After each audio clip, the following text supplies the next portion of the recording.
My name is Maria. Life was plodding along the same old routine until one rainy Tuesday changed everything. I was holed up in a cozy corner of Joe's cafe, nursing a hot coffee and trying to shake off the chill. The rain was relentless, and I hoped it would wash away the funk I was in after a tough critique in my fashion design class. The bell above the cafe door jangled, and in came this guy, soaked from head to toe. He looked around, a bit lost, then chose the table right next to mine. There was something about him that was hard to ignore, even though I usually kept to myself. He caught me staring, and instead of looking away, he grinned. "Rough day, huh? Mind if I sit here?" "Go ahead, it's free," I said, trying not to sound too interested. He pulled out a chair, sat down with a sigh, and extended his hand. "I'm James. And you are?" "Maria." I shook his hand, noting his firm grip. "So, Maria, always this quiet in here?" he asked, looking around the nearly empty cafe. "Usually. Keeps the nosy folks at bay," I replied, raising an eyebrow. He chuckled. "Well, you could do worse. But seriously, what brings you here on a day like this?" "Just hiding from the rain and some critiquing eyes. I'm a dressmaker, or at least I'm trying to be one. Had a tough day at fashion school." "A dressmaker, huh? That's awesome. I'm in sales. Totally different world. But hey, we've all got our battles, right?" "Right," I nodded. His easy demeanor was a welcome change from the usual stress I faced. We ordered another round of coffee, and the conversation flowed as easily as the rain outside. We talked about everything from our jobs to our dreams. James wanted to make it big in sales, always chasing the next big deal. "What about you, Maria? What's your big dream?" he asked, leaning in a bit. "To run my own atelier. I want to design clothes that don't just fit the body, but fit the soul too." Sounds cheesy, huh? Not at all. You'll get there.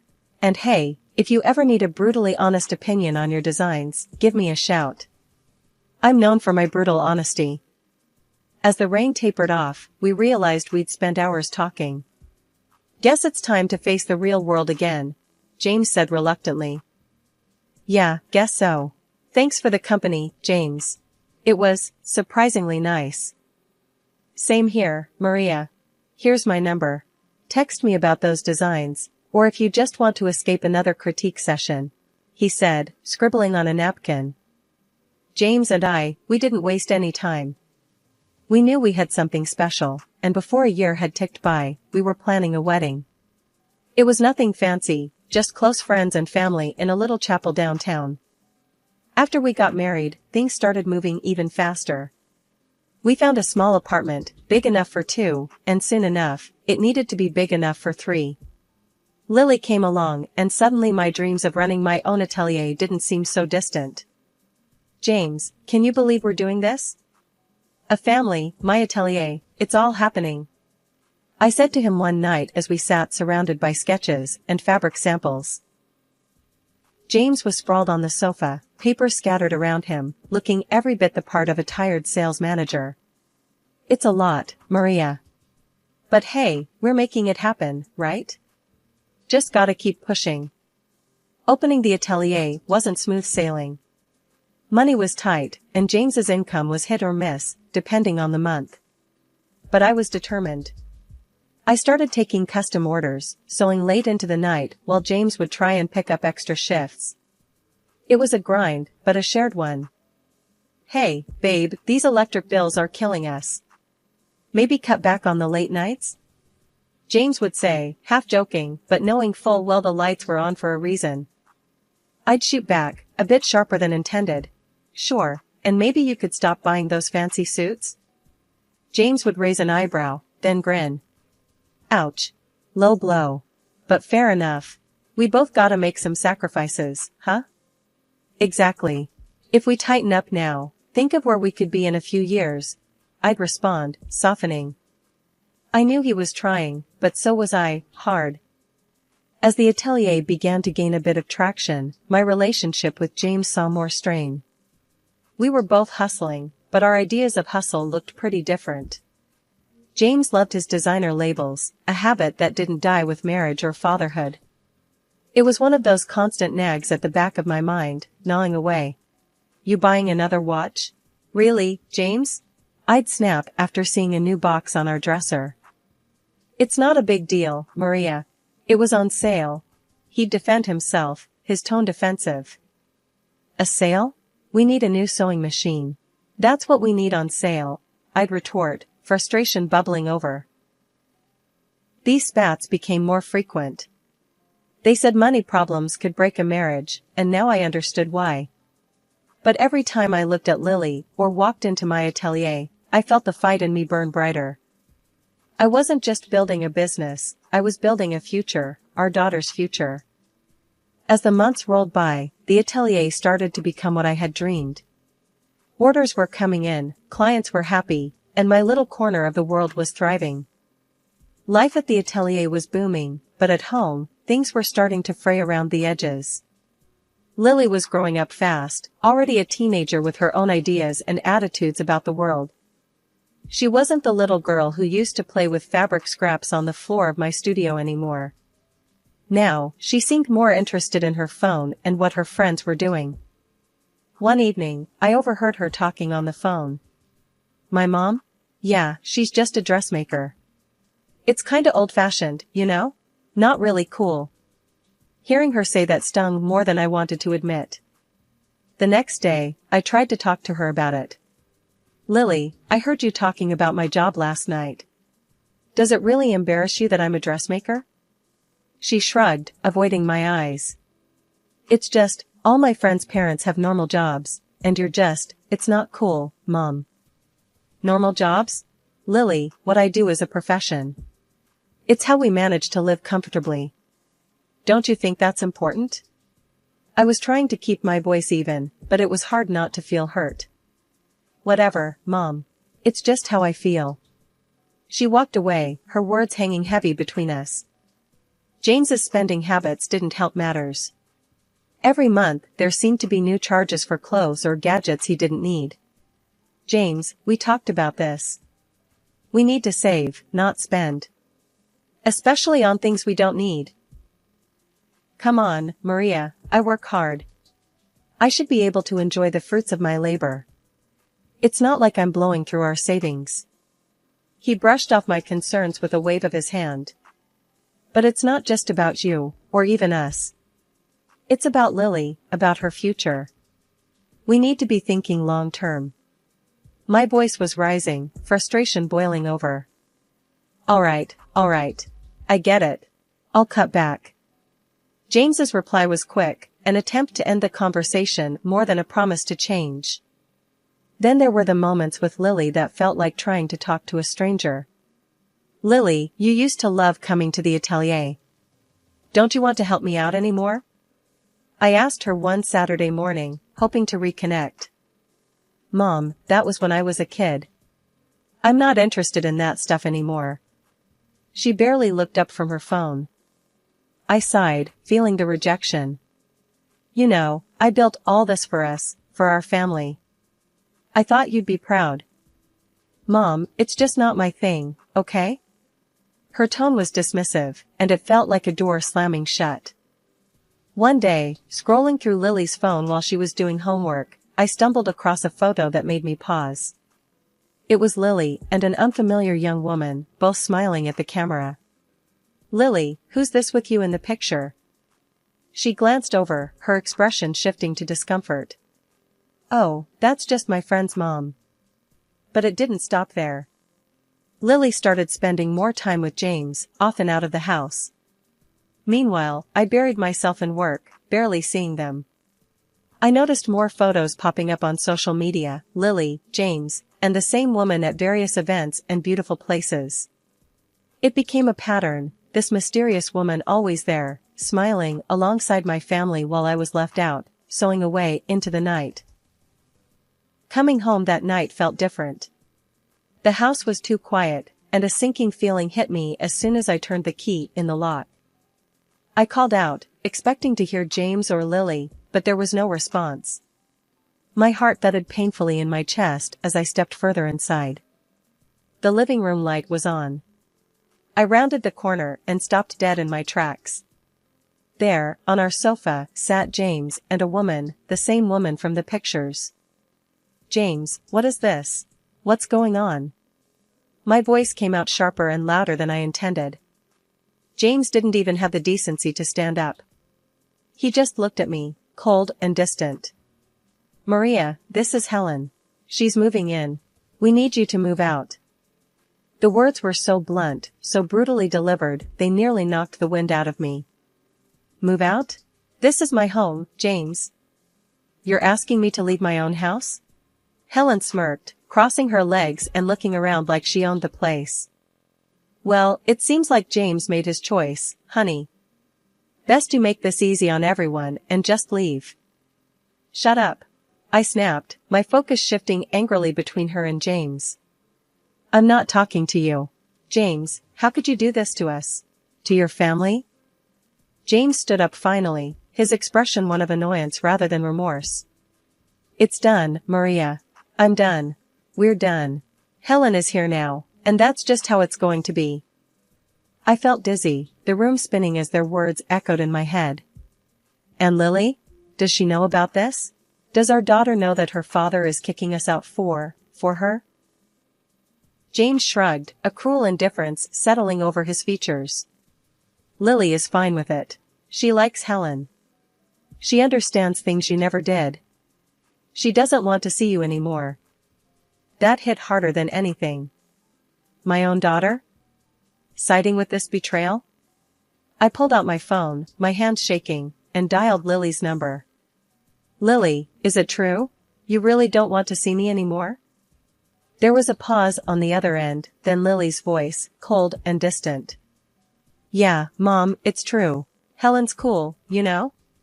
She gets fashion, she's fun. Not like you, always stuck with your sewing and clients. You're just old-fashioned." Tears welled up in my eyes as I listened to her words. All those nights I stayed up working, all the sacrifices, it was all for her, for our family. And this was how she saw me? I hung up, my heart shattered into pieces. Helen looked pleased, her confidence swelling as she demonstratively stroked James's back, her smile haughty. I couldn't stand to be in that house another minute. I silently packed up the necessary things, my movements robotic. As I walked out the door, the sobs I had been holding back broke free. The drive to the hotel was blurry through my tear-filled eyes. Sobbing with resentment, I checked into the hotel, feeling lost and betrayed. I woke up in the hotel room feeling like I'd been run over. My head ached from crying, and my eyes were so swollen it hurt to blink.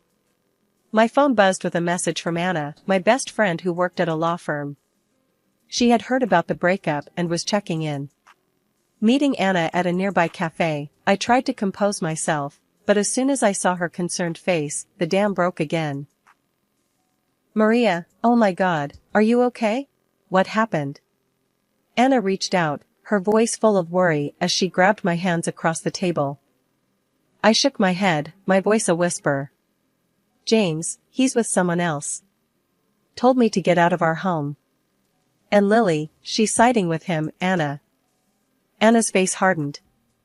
"That's just cruel, Maria. You don't deserve any of this. You need to fight back, and I know just the person who can help." I blinked, taken aback. "A lawyer, you mean?" "Yes, the best divorce lawyer in the city. I've seen him in action, Maria. He's tough, smart, and he doesn't let anyone push his clients around. I'll call him right now if you want." "Do you think I can afford him, though? With everything going on?" Anna waved off my concern. "He's worth every penny, and I'll help you with the costs if it comes to that. No one messes with my best friend and gets away with it." Encouraged by her fierce loyalty, I nodded. "Okay, call him. I want to see James regret what he's done to me and Lily." Anna quickly dialed and spoke briefly with someone on the other end. After she hung up, she smiled. "He can meet us tomorrow. He said to bring anything that might help your case." The next day, meeting the lawyer felt like stepping into a new chapter. His office was stark but impressive, and his handshake was firm. "Mrs. Richardson, I've been briefed by Anna. I assure you, we're going to sort this out. Now, tell me everything." As I recounted the details, the lawyer took notes, his expression growing more intense. "Your husband's actions constitute not only infidelity but also financial betrayal. We can fight for not only your marital home but also adequate support for you and your daughter." "Thank you, I just want what's fair. For me and my daughter." "Of course. Now, about your financial situation, do you know if your husband has been diverting family funds for his affair?" I don't know. I've been too shocked to look into it." "We'll get on that right away. If he's been using marital assets to fund his lifestyle with this other woman, that strengthens your case considerably." After the meeting, I went straight to the bank to pull up the bank statements the lawyer requested. My heart sank as I scrolled through the numbers.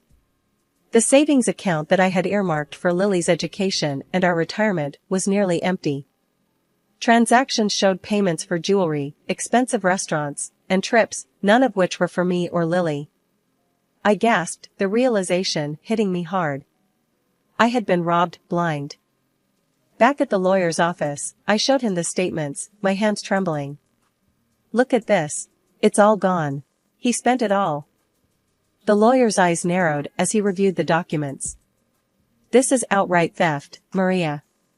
We will definitely get this back. He's not going to get away with it." Before the courtroom drama even began, my lawyer tried to ease the tension and the potential fallout by offering to conclude a settlement agreement. He thought it might be best for everyone, especially Lily, to avoid the spectacle of a trial. But James flatly refused. He was convinced he could win in court and wouldn't budge. I had a heart-wrenching meeting with James and Lily right before we were set to appear in court. During this meeting, Lily dropped a bombshell. "I want to live with Dad and Helen, not you, Mom." James and Helen laughed, their happiness piercing my heart like a dagger. It was excruciating to hear, but I swallowed the pain and told her, "I respect your decision, Lily." The air in the courtroom was thick with tension as I walked in, seeing James sitting confidently with Helen and Lily by his side. My lawyer gave me a reassuring nod as we approached our table, ready to face whatever came our way. "Remember, stay calm and stick to the facts," he whispered as we sat down. The judge entered, and the room fell silent. "We are here to address the dissolution of marriage between Maria Richardson and James Richardson. Mrs. Richardson has also brought forth claims of financial mismanagement. We will proceed with the opening statements." James's lawyer was the first to speak. "Your Honor, we contend that Mrs. Richardson's claims are exaggerated. My client has been a good husband and father, and any financial issues were mutual decisions. We seek a fair division of assets and primary custody of their daughter for Mr. Richardson." His words made my blood boil, but I kept my face neutral. My lawyer stood, his voice clear and commanding. "Your Honor, we will demonstrate that Mr. Richardson not only committed adultery but also deliberately misused family funds, significantly harming Mrs. Richardson and their daughter's financial security. We seek the marital home, full custody of their daughter, and appropriate financial restitution." The evidence presentation was grueling. I watched as bank statements, receipts, and photos were displayed, each one a stab at the life I thought I had. James squirmed, his discomfort visible, especially as the receipts from jewelry stores and luxury hotels were shown, none of which were for me or with me. The turning point came when my lawyer presented a series of messages between James and Helen, clearly detailing their affair and his spending on her. The evidence was damning, and even James's lawyer seemed to falter. "Mr. Richardson, can you explain these messages?" my lawyer asked, his tone cool. James stuttered, his facade crumbling. It was just a fling. It didn't mean anything. I wasn't using family funds for."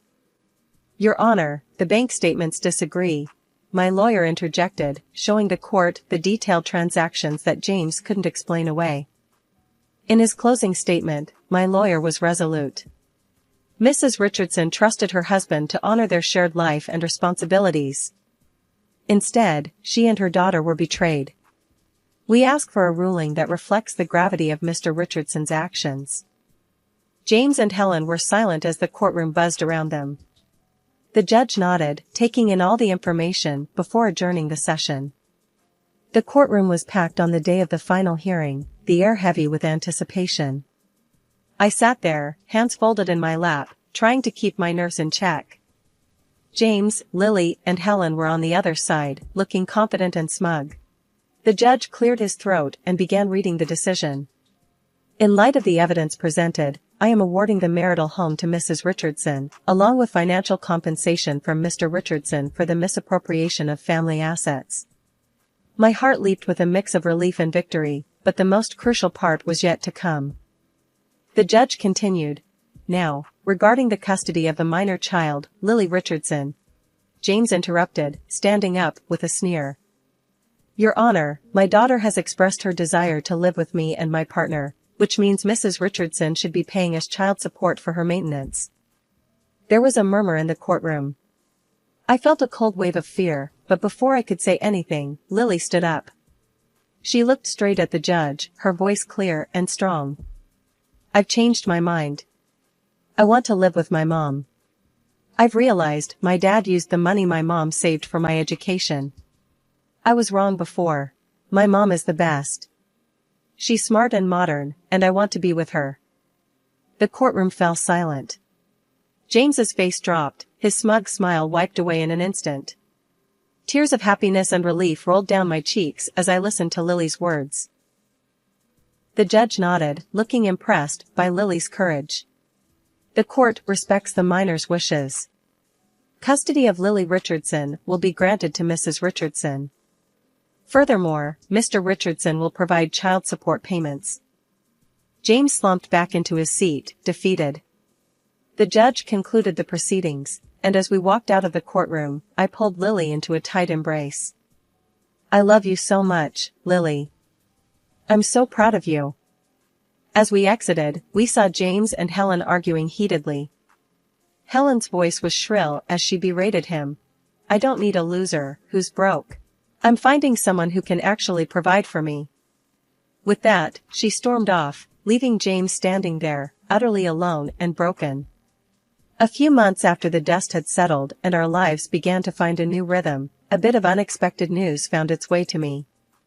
Turns out, James was fired from his job not long after the court's decision. He struggled to find work for a good while, which was something I heard through the grapevine. When he finally did land a job, it was as a handyman. The days of fancy suits and expensive shoes were behind him. With that chapter behind us, life in our new home felt like waking up to a new world. Mom, I was thinking. Lily started, her spoon clinking against her cereal bowl. Why don't we do something big with the atelier? Like, really shake things up? I smiled, sipping my coffee. What do you have in mind? Maybe we could start online classes, teach people how to sew and design. Share what you've taught me. It could be a whole new part of our business, she suggested, her eyes bright with excitement. As we talked, the seeds of our new project took root. We spent the weekend mapping out our ideas, turning the atelier into a buzzing hub of creativity and innovation. The next few months were a whirlwind. We launched our website, and the response was overwhelmingly positive. People from all over signed up for classes, eager to learn from us. The sense of community was palpable, even through the screen. Our lives had settled into a comfortable rhythm, filled with fabric swatches and video tutorials. The atelier was thriving, and so were we. But something was still missing, and I knew exactly what it was. One sunny afternoon, I broached the subject with Lily. How would you feel about moving to a bigger place? Somewhere with more space for both our home and the business? Lily's eyes lit up. Really? Could we? I've been saving up, and with the business doing well, I think it's the perfect time. We could use a fresh start, don't you think? Absolutely, Mom. Let's do it, she agreed without hesitation. So, we began house hunting, eventually finding a charming little house in the suburbs, with plenty of room for both our living quarters and a spacious new atelier. Moving day was a flurry of boxes and laughter, the excitement palpable as we set up our new home. The house quickly filled with new memories, every room echoing with our laughter and dreams. The atelier, now twice the size of our old one, became a local hub for aspiring designers and hobbyists alike. Looking out over our new beginning, I knew we had finally found our place in the world. It wasn't just about surviving, it was about thriving, about making each day count.